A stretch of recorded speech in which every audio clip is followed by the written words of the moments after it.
informasi kepada Bapak Ibu tentang 7 jurus BK hebat.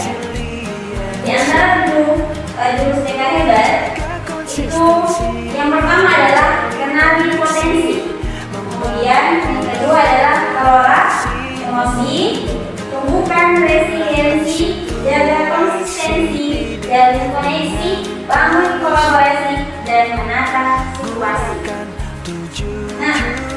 Di kenali potensi ini Bapak Ibu, apa fungsinya? Jadi Bapak Ibu dengan kenali potensi ini, sebelum Bapak Ibu akan melaksanakan pembelajaran, Bapak Ibu boleh mengetes potensi yang dimiliki anak didik kita. Misalnya Bapak Ibu akan mengetes gaya belajar. Setiap siswa kita pasti memiliki gaya belajar yang berbeda-beda. Ada yang visual, ada yang audio, ada yang audio visual. Agar pembelajaran kita sampai pada anak-anak, apalagi sekarang kita memberikan pembelajaran anak-anak itu sesuai dengan kebutuhan siswa, bukan sesuai dengan kebutuhan guru. Maka dari itu, Bapak Ibu boleh memberikan tes pada anak-anak dengan menggunakan tes gaya belajar, agar Bapak Ibu bisa memberikan materi dan materi yang diterima anak-anak itu sampai pada mereka. Kemudian Bapak Ibu bisa juga memberikan tes kemampuan. Jika Bapak Ibu ingin tes kemampuan Bapak Ibu ada di dalam kelas, Bapak Ibu bisa memberikan dengan tes kemampuan. Dan tes jurusan juga itu sangat perlu untuk anak-anak. Jadi nanti Bapak Ibu bisa buka link yang ini. Jadi Bapak Ibu bisa nanti saya share link ini, nanti setelah atau sebelum pembelajaran Bapak Ibu boleh berikan tes ini kepada anak-anak. Ya, Bapak Ibu, sampai di sini Bapak Ibu sudah paham? Ya, sudah. Jika Bapak Ibu sudah paham, maka saya akan lanjut lagi ke kelola emosi. Kelola emosi, jadi mengendalikan emosi itu sangatlah penting, apalagi kita Bapak Ibu yang memiliki masalah di rumah, itu harusnya diselesaikan di rumah dan jangan bawa di sekolah. Apalagi ketika ada anak yang bermasalah, sudah terbawa emosi, Bapak Ibu juga pasti akan ikut emosi. Nah Bapak Ibu, kelola emosi ini sangat penting dalam kelas, apalagi pada saat Bapak Ibu sebelum belajar, boleh Bapak Ibu berikan kepada anak-anak, supaya pada saat Bapak Ibu memberikan pelajaran pada anak, Bapak Ibu tahu situasi anak-anak seperti apa, apakah mereka bahagia, mereka sedih, atau mereka sedang tidak suka dengan pelajaran. Nah ini sangat penting. Kemudian ada yang masalah dan berbagai macam masalah.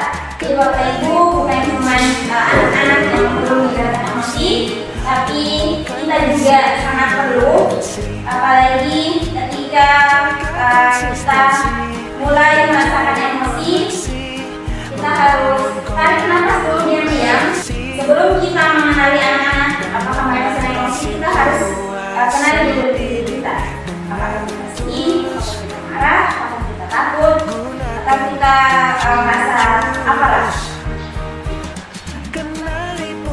Baik Bapak Ibu, supaya Bapak Ibu tidak jenuh, mari kita dengarkan lagu 7 jurus BK hebat.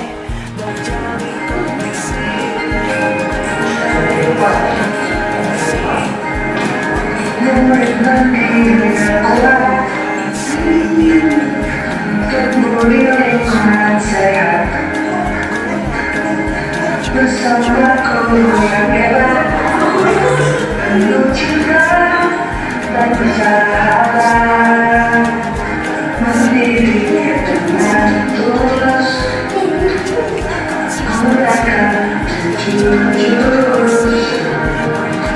Kenali potensi, kelola emosi, bukan resiliensi, jaga konsistensi, menjalin koneksi, membangun kolaborasi, dan menata situasi.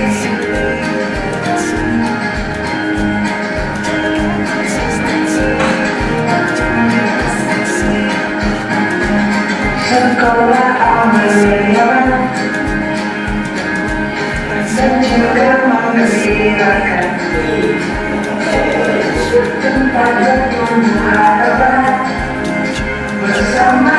Ayo kita wujudkan memilih dengan tulus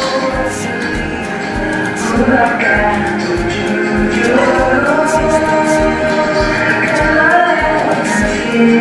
Kelola emosi, bukan konsentrasi.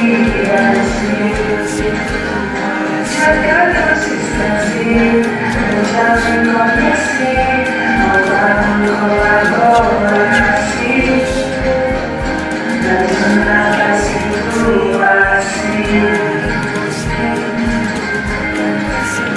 Jujur, berhebat, bersama murid melangkah. Jujur, berhebat. Jadi emosi itu dia seperti dinosaurus. Nah ini gambarnya seperti ini. Mungkin Bapak Ibu pernah melihat ada video yang gurunya berkelahi dengan siswa di sekolah. Ada yang sempat beredar lalu di Facebook. Nah itu guru dan siswa dikendalikan oleh dinosaurus. Guru dan siswa sama-sama dikendalikan oleh emosi. Gurunya bertanya kepada siswanya, dia sedang emosi, dan siswa tersebut dia menjawabnya juga dengan emosi, akhirnya tidak menemukan terangnya gimana. Jadi sama-sama dikendalikan oleh dinosaurus, sama-sama dikendalikan oleh emosi. Jadi Bapak Ibu, jika Bapak Ibu tidak bisa mengendalikan emosi dengan cara menarik nafas, Bapak Ibu bisa gunakan tangan. Jadi jempol ini ibaratkan dengan dinosaurus.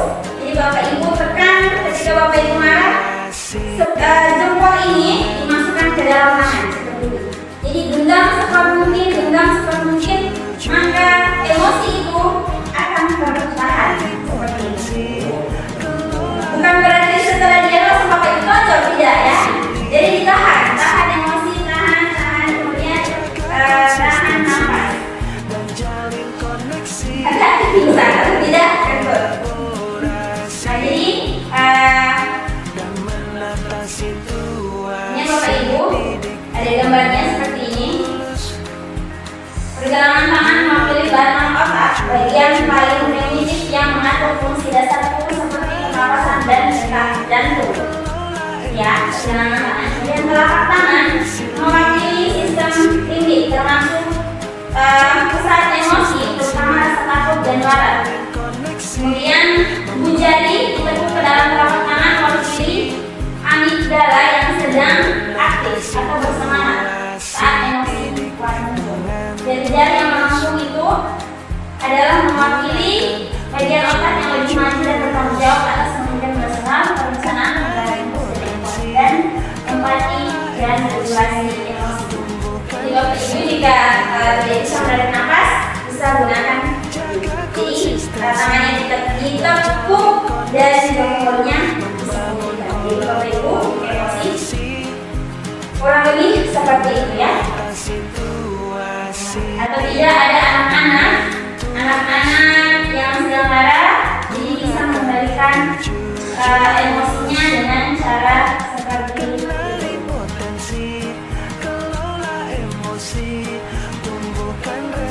Oke, ini yang saya bilang tadi adalah produk pilihan. Bapak Ibu bisa kasih produk pilihan ini pada anak-anak. Jadi Bapak Ibu jika ada anak kita yang memiliki emosi, mungkin berbahasa Inggris, bisa menerjemahkan apologies. Ya, minta maaf. Kemudian walk away, jauh,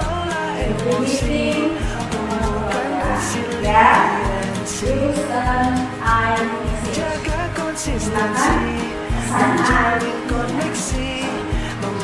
Jadi menulis pesan. Jika tidak bisa memberikan informasi, terkadang kita tidak bisa mengelola emosi kita itu atau meluapkan emosi kita secara langsung. Jadi bisa menulis. egois, hasilnya juga akan negatif. Jadi jika kita merespon dengan baik, maka hasilnya juga akan baik. Jadi jika responnya kurang baik, maka hasilnya juga akan kurang baik. Membangun kolaborasi dan menata situasi, didik Oke, ini adalah contoh tadi tentang emoticon. Oke, sampai sini sudah paham Bapak Ibu? Oke, jika Bapak Ibu sudah paham, maka kita akan lanjut ke jurus ketiga, yaitu konsistensi dan jalin koneksi, bukan resiliensi. dan menata situasi. Oke, dalam proses belajar dan tumbuh, anak-anak menghadapi berbagai tantangan. Gagal menyelesaikan tugas yang biasa terjadi. Kemudian dalam permainan, kemudian mendadak hasil yang tidak sesuai dengan harapan. Kegagalan adalah bagian wajar dari kehidupan. Namun anak-anak yang tangguh tidak berhenti ketika gagal. Mereka mencoba lagi, belajar dari kesalahan dan perlahan menjadi lebih kuat. Kenapa kita harus menumbuhkan resiliensi kepada anak-anak? Karena resiliensi adalah kemampuan untuk bangkit kembali setelah menghadapi kesulitan, bukan sekedar tidak menyerah, tetapi juga kemampuan untuk beradaptasi, belajar, dan terus berkembang. Nah, anak-anak saat ini mudah sekali menyerah. Kita sebagai guru dan sebagai tenaga pendidik, Bapak Ibu jangan bosan. Begitulah kehidupan saat ini. Anak-anak banyak yang memiliki masalah di rumah, kemudian anak-anak juga banyak menghadapi tantangan. Ada yang tidak memiliki kasih sayang dari orang tua, ada yang mungkin masalah karena ekonomi. Itu menjadi salah satu tantangan anak-anak, sehingga mereka itu sangat mudah terpengaruh. Jadi tugas kita sebagai guru adalah tumbuhkan resiliensi. Apapun tantangan yang mereka hadapi, mereka harus bisa menyelesaikan tantangan tersebut dan jangan patah semangat dan tidak boleh gagal. Jadi kita sebagai guru harus terus mengajar mereka, kemudian memperhatikan mereka, karena ketika mereka gagal, maka kita juga sebagai guru pasti akan merasa gagal. Jadi kasih sayang mereka tidak dapatkan di rumah, mari kita rangkul anak-anak agar mereka mendapatkan kasih sayang dari lingkungan sekolah. Dari itu mari kita ciptakan lingkungan yang nyaman dan menggembirakan bagi anak-anak. Karena tidak semua kasih sayang anak-anak itu mereka dapatkan. Terkadang di rumah mereka tidak mendapatkan kasih sayang yang seutuhnya. Apalagi orang tua saat ini sibuk bekerja, ada yang datang pagi, kemudian pulang sore. Jadi sudah tidak ada lagi yang memperhatikan mereka. Maka dari itu kan kita ada yang namanya wali kelas, ada wali siswa. Nah di situ masing-masing guru mempunyai perannya, bagaimana wali kelas merangkul siswanya, kemudian wali siswa untuk memperhatikan mereka, dan yang pastinya jangan bosan Bapak Ibu untuk mereka. Dan jalin koneksi, membangun kolaborasi dan menata situasi, didik dengan tulus. Bapak Ibu, ada yang mau ditanyakan? Sudah paham tentang tumbuhkan resiliensi? Kelola emosi, tumbuhkan resiliensi. Oke Bapak Ibu, kita lanjut ke jurus keempat, Jalin koneksi, membangun yaitu kolaborasi, jaga konsistensi. situasi, didik dengan Oke, jaga konsistensi ini ada 5 tombol ajaib, yaitu kesenangan, kemudian kebanggaan, keingintahuan, manfaat, dan tantangan. tumbuhkan resiliensi. Jadi tombol ajaib ini sangat membantu membangunkan dan mengaktifkan mereka agar bergerak secara otomatis. kolaborasi dan menata situasi, didik dengan tulus. Oke, Bapak Ibu. Gunakan 7 jurus. Nah, di sini kita sebagai guru bagaimana mempertahankan kebiasaan agar tetap konsisten. Dalam otak kita itu ada reticle brain yang tugasnya menyalakan alarm jika ada ancaman. Kemudian bukan hanya ancaman yang membahayakan, tapi juga ancaman yang membuat tidak nyaman, termasuk adanya perubahan dari kebiasaan yang sudah nyaman ke kebiasaan baru yang mungkin tidak nyaman. Biasanya kali ini anak-anak kita di sekolah sangat susah dalam menjaga konsistensi. Contoh hal kecil, misalnya sering terlambat. Banyak siswa kita yang sering terlambat itu karena tidak bisa menjaga konsisten, tidak bisa bangun pagi. Jadi kita Bapak Ibu kita disinikan sebagai ada yang wali siswa ya. Nah, wali siswa tentunya kita sebagai guru itu punya masing-masing tanggung jawab terhadap siswa. Jadi yang misalnya yang siswanya sering terlambat bisa Bapak Ibu berikan mereka buat jadwal bangun pagi. Jadi Bapak Ibu kasih mereka jadwal, mereka buat jadwal untuk kebiasaan mereka setiap hari. Kemudian Bapak Ibu nilai apakah dari jadwal tersebut membuat perubahan pada mereka atau tidak. Apakah mereka konsisten dengan jadwal tersebut atau tidak. Seperti itu. Jadi untuk mengurangi mereka terlambat yaitu dengan membuat jadwal Bapak Ibu, jadwal mereka setiap pagi. Itu sangat membantu agar mereka konsisten. Bangun pagi itu harusnya jam berapa, kemudian berangkat sekolah itu jam berapa.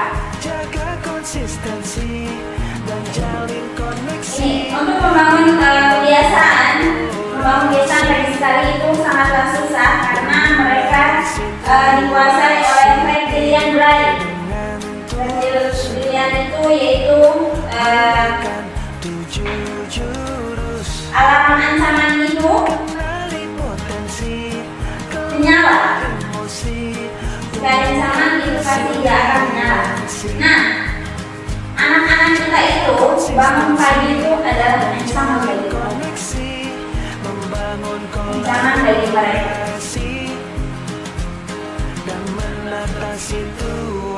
Jadi Bapak Ibu jika ingin mau merubah anak-anak kita itu jangan sekaligus, ada tahapannya. Contoh, misalnya Bapak Ibu pengen lari pagi kan, jangan langsung aku mau lari sehari 10 km. Kalau langsung seperti itu, pasti kita langsung tidak mau sudah mau lari karena sudah dipikir capek, jauh, itu kan Bapak Ibu. Jadi mulai dulu dari yang paling dekat, kira-kira berapa? Dimulai dari berapa Bapak Ibu? 500 meter, terlalu jauh. Oke, 100 meter. Jadi Bapak Ibu untuk menemukan atau menjaga konsistensi itu Bapak Ibu jangan berpikir langsung jauh. Misalnya pengen mau lari tadi 10 km, jadi mulai dari 100 meter. Itu pun dengan anak-anak. Jadi untuk menemukan agar mereka tidak mudah terlambat, yang pertama adalah buatkan mereka jadwal keseharian mereka. Jadi buat jadwal. Setelah mereka buat jadwal tersebut, kemudian Bapak Ibu perhatikan ada perubahan tidak dari jadwal tersebut. Itu Bapak Ibu lihat. Jangan langsung lihat keseluruhan, jangan lihat dari hasilnya, tapi bertahap. Hari pertama, hari kedua, sampai dia terbiasa dengan bangun pagi tersebut, sampai dia terbiasa tidak terlambat datang ke sekolah. Jika Bapak Ibu langsung menekankan pada mereka bahwa kamu tidak boleh terlambat setiap hari, kamu besok tidak boleh terlambat. Jadi minimal kalau memang dalam 1 minggu itu mereka terlambat 5 kali. Jika dalam seminggu hanya 4 kali mereka melakukan terlambat, berarti sudah ada perubahan kan Bapak Ibu? Berarti mereka ada konsisten. Berarti mereka bisa menjaga konsisten. Sampai pokoknya diulang karena bosan Bapak Ibu, sampai ulang dan mereka akan terbiasa. Gunakan 7 jurus, kenali potensi, kelola emosi, tumbuhkan Jadi Bapak Ibu, resiliensi, contohnya jaga konsistensi. dari 5 tombol tadi, Wati selalu tidur tepat waktu karena kalau tidur terlalu malam, paginya dia selalu terlambat sekolah. Kemudian, itu udah beberapa kali, Dino nggak bosan mengulang lagi permainan itu hingga akhirnya berhasil. Jadi, walaupun dia sering terlambat, harus diulang besok bangun lebih pagi lagi sampai mereka terbiasa untuk tidak terlambat. Jadi kegagalan apapun, anak-anak tidak boleh patah semangat. Misalnya ini, meskipun udah beberapa kali, dia nggak bosan mengulang lagi permainan itu hingga akhirnya berhasil. Jadi itu pun anak-anak seperti mereka mengikuti kejuaraan, meskipun mereka kalah, mereka pasti tetap berjuang sampai akhirnya mereka menang.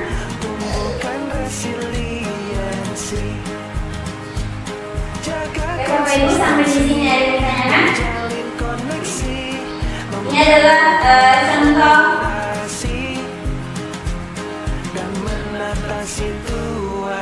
jadwal keseharian mereka. Pergi tidur itu mereka jam berapa, bangun tidur mereka jam berapa. Contoh kecil yang sudah kita lakukan adalah di jurnal 7 kebiasaan anak Indonesia hebat. Itu sudah kita lakukan karena di situ ada pergi tidur dan bangun tidur. Dan pasti dari jurnal tersebut sudah ada perubahan sedikit-sedikit. Bukan Bapak Ibu? Jadi insya Allah semoga mereka ke depan bisa menjadi terbiasa dengan apa yang dilakukan. Gunakan 7 jurus, kenali potensi, kelola emosi. Bapak Ibu, hanya sudah mulai jenuh. Mari kita stripping lagi dengan jurus ini ya, Bapak Ibu ya. Sudah mulai ngantuk? Stripping lagi atau lanjut? Lanjut. Stripping atau lanjut? Atau lanjut dulu lagi?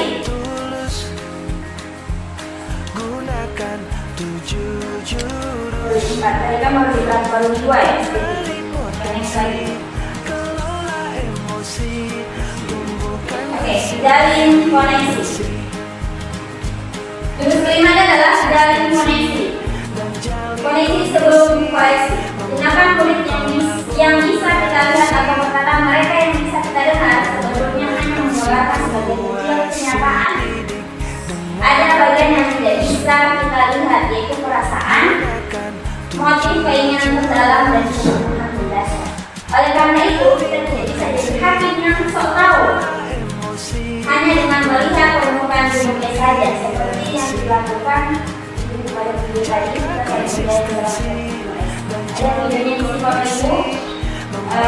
kolaborasi, Masih saja dibuka karena situasi dengan tulus.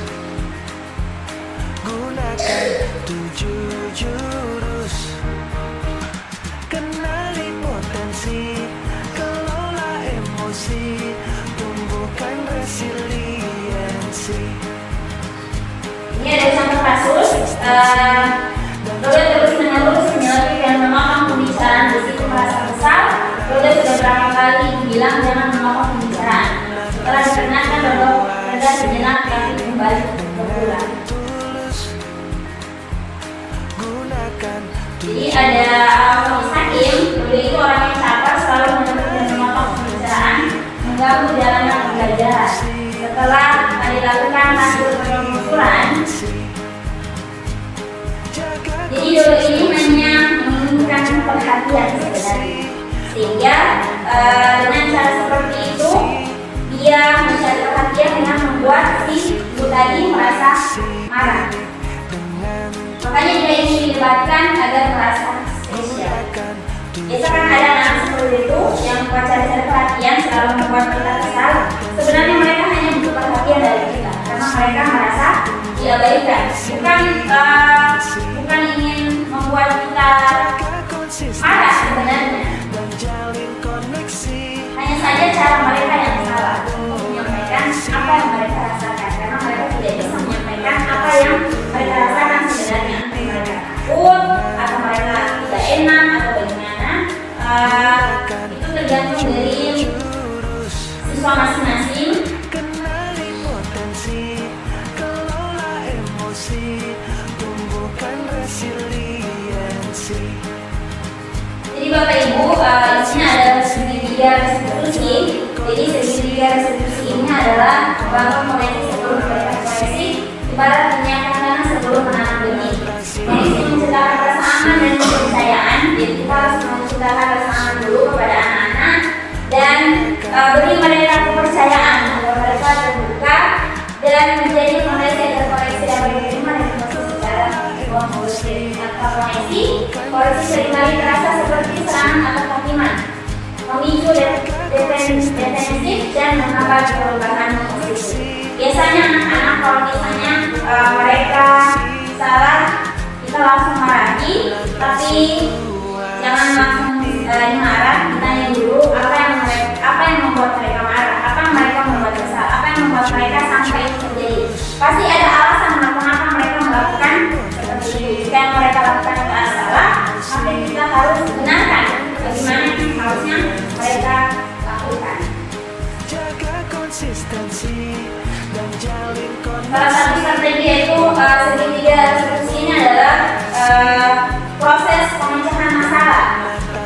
Ada 3 aspek di dalamnya yang bisa jadi tahapan dalam proses pemecahan masalah. Gunakan 7 jurus.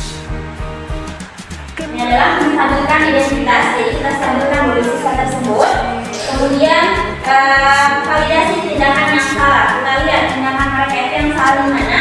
Kemudian menanyakan keyakinan, menanyakan apakah yang mereka lakukan itu benar atau salah.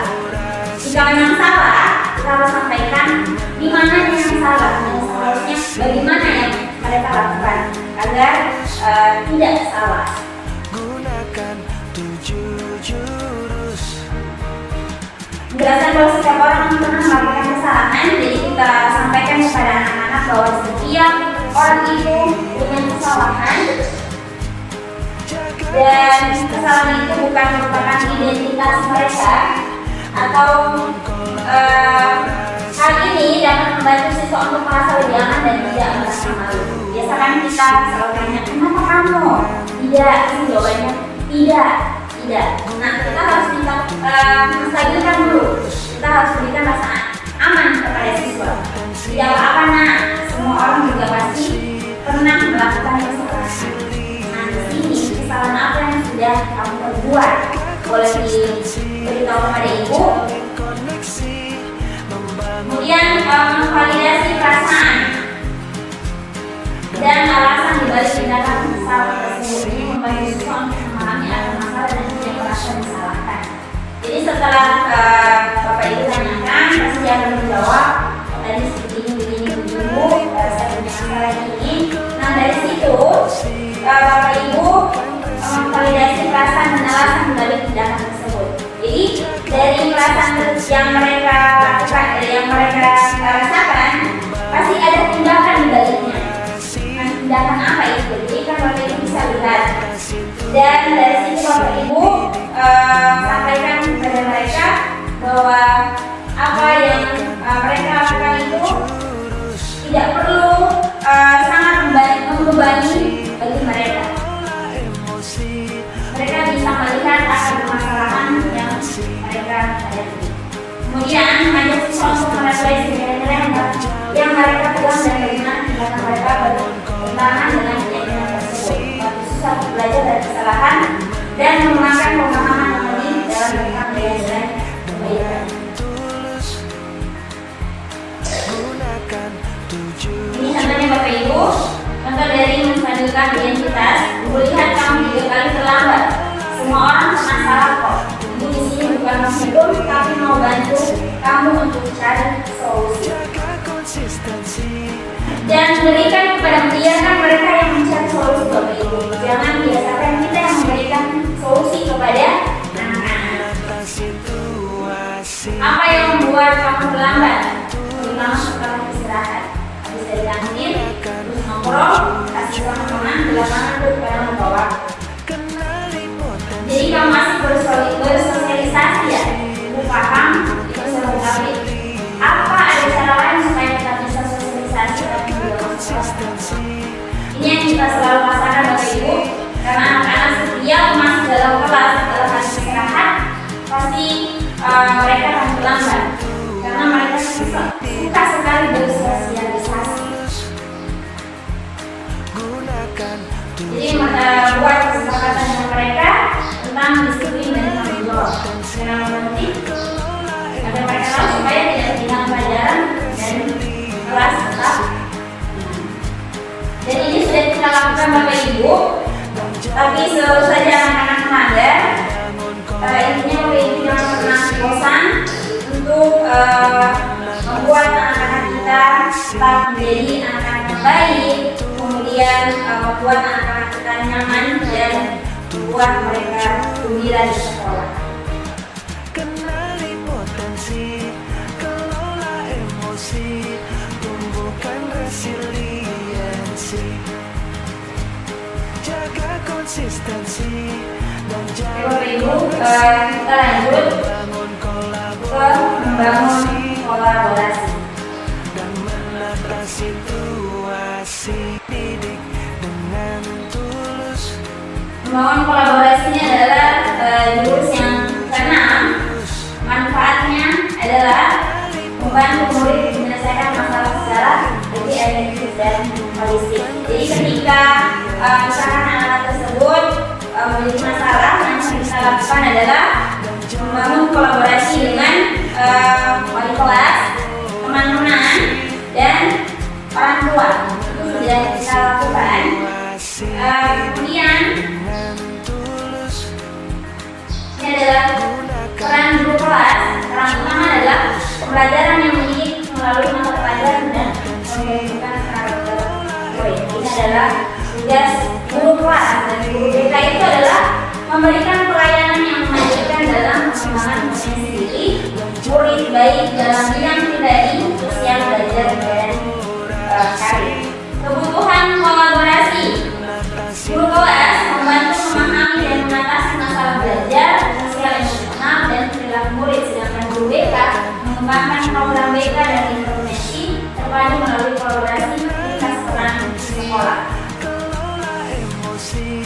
Sumber kerjasama orang tua, kepala sekolah, guru mapel, konselor, tata kelola sekolah yang terkait. Jadi guru BK adalah guru kelas atau masyarakat atau lainnya. Tujuannya yaitu menciptakan lingkungan belajar yang mendukung dan holistik, meningkatkan kesejahteraan secara pribadi, sosial, akademik, dan karir sebagai bagian dari proses perkembangan yang utuh. Tantangan adalah masalah sosial kalau kita hadapi, emosional, perilaku yang mempengaruhi kemampuan belajar, serta permasalahan sosial emosional dan karakter murid. Ini sudah kita lakukan Bapak Ibu, misalnya murid terus kita tingkatkan, jangan patah semangat.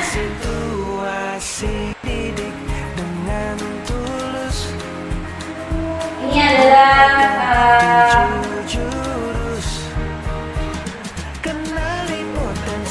masalah yang masalah sedang, biasanya adalah masalah sedang. Ini masih kesulitan akademik, kemudian ada masalah yang berat, ada masalah yang sedang. Saya rasa ini sudah kita lakukan di sekolah, kita melakukan sebuah tindakan, kita konfirmasi dulu, kita berkolaborasi dengan kepala sekolah, kemudian kita berkolaborasi dengan orang tua, kita berkolaborasi dengan teman-teman guru lainnya untuk menyelesaikan masalah yang dihadapi oleh anak didik. Saya rasa ini sudah jelas semuanya karena sudah kita lakukan di sekolah. Dan menata situasi, didik dengan tulus. Jadi ini masalah pelambatan ringan, kurangnya motivasi belajar. Dan ini sudah kita lakukan, kita berkolaborasi dengan guru, sekolah-sekolah atau guru BK.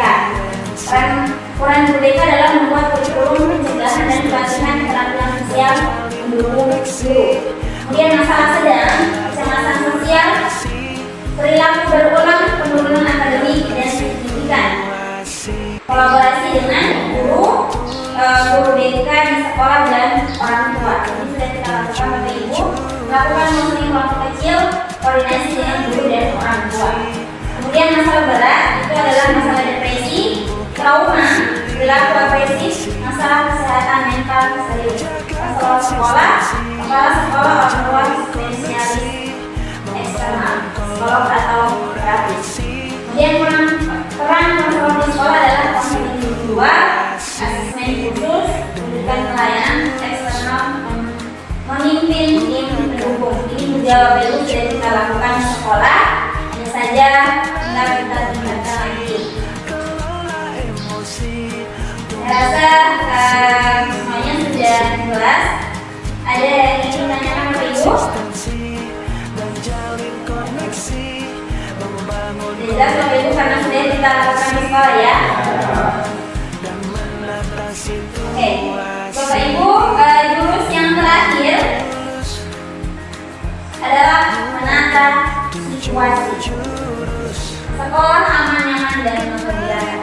Pendidikan yang aman, nyaman, dan menggembirakan merupakan fondasi penting dalam menciptakan lingkungan belajar yang mendukung tumbuh kembang.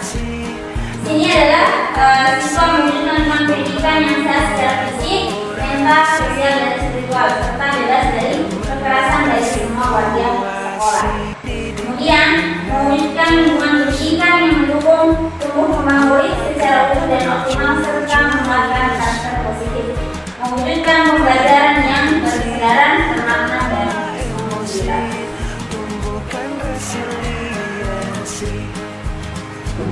Jaga konsistensi dan jalin koneksi, membangun kolaborasi dan menata situasi. Didik dengan tulus, gunakan 7 jurus, kenali potensi. Pendidikan yang aman adalah lingkungan belajar yang kondusif bagi pertumbuhan emosional dan sosial murid, dengan lingkungan guru yang empatik, mendukung rasa aman, lingkungan yang bersih dan nyaman.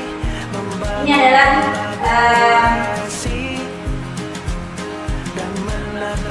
jadi kita dari sekolah itu harus menciptakan rasa aman serta menggembirakan di sekolah. Pendidikan yang menggembirakan itu menyediakan ruang bagi murid untuk bermain. Bermain di sini adalah berikan mereka ruang untuk mereka berolahraga, misalkan bermain bola, kemudian bermain bulu tangkis, berbagai macam olahraga lainnya. Karena dengan begitu mereka bisa mengelola emosi mereka. Jika mereka sedang tidak baik-baik saja, mungkin dengan mereka bermain atau mereka berolahraga, itu akan menciptakan situasi yang nyaman. Kemudian aman, bebas dari kekerasan fisik, psikis, verbal, daring dan seksual. Aman secara digital, kemudian aman dari bencana, lingkungan sehat dan bersih. Kemudian sistem yang dibangun yaitu menyediakan kotak curhat yang aman. Saya rasa Bapak Ibu, ini sangat penting di sekolah kita karena tidak semua siswa mampu menyampaikan masalah mereka secara langsung, tapi mereka mungkin dengan tulisan. Jadi kita bisa menyediakan kotak curhat, atau pada saat kita memberikan pembelajaran, mari kita buat surat kaleng apa yang mereka rasakan dalam kelas. Setelah pembelajaran, refleksinya seperti itu Bapak Ibu. Jadi kita tahu bagaimana perasaan siswa tersebut. Terkadang mereka juga tidak mau menuliskan karena mereka takut buku. Jadi Bapak Ibu bisa menuliskan surat kaleng tapi tidak dengan menggunakan. Kemudian melakukan screening dengan perilaku agresif, melatih murid dan guru menjadi mediator atau sahabat yang peduli. Bapak Ibu ingatkan pada anak-anak bahwa bullying itu tidak baik. Bullying itu tidak langsung secara fisik, ada juga yang verbal, ada juga yang melalui media. Jadi Bapak Ibu itu sangat tidak baik. Jadi membuat SOP perlindungan murid bersama kepala sekolah ini saya rasa sudah kita lakukan, sudah ada. Jaga konsistensi dan jalin koneksi, membangun kolaborasi Oke Bapak Ibu, dan menata situasi didik. saya rasa sudah Gunakan cukup. Bapak Ibu masih ada yang menanyakan? Tidak ada? emosi. Oke, jika tidak ada, terima kasih Bapak Ibu telah mengikuti sosialisasi. Ini adalah sosialisasi yang saya dapatkan dari forum kemarin. Semoga apa yang saya berikan bisa bermanfaat bagi kita semua dan akan kita laksanakan bersama di sini. Mari kita saling berkolaborasi untuk menumbuhkan